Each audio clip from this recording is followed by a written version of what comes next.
The Extraordinary Adventures of Arsène Lupin, Gentleman Burglar.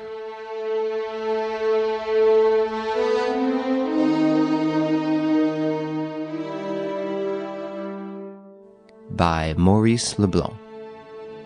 Narrated by Paul Spera. Sound by Patrick Martinez-Bourna. The Telltale Film. "Do look at the man who's playing the butler," said Serge Rénine. "What is there peculiar about him?" asked Hortense. They were sitting in the balcony at a picture palace, to which Hortense had asked to be taken so that she might see on the screen the daughter of a lady, now dead, who used to give her piano lessons. Rose André, a lovely girl with lissom movements and a smiling face, was that evening figuring in a new film, The Happy Princess, which she lit up with her high spirits and her warm, glowing beauty. Rénine made no direct reply, but during a pause in the performance continued, "I sometimes console myself for an indifferent film by watching the subordinate characters.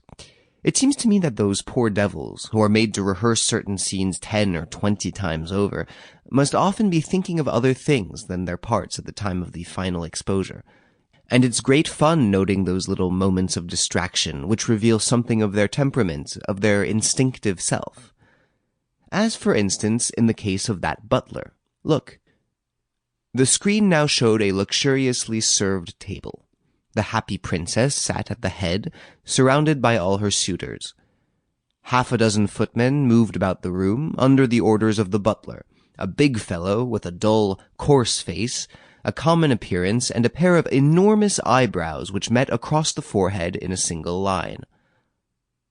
"He looks a brute," said Hortense. "But what do you see in him that's peculiar? Just note how he gazes at the princess, and tell me if he doesn't stare at her oftener than he ought to."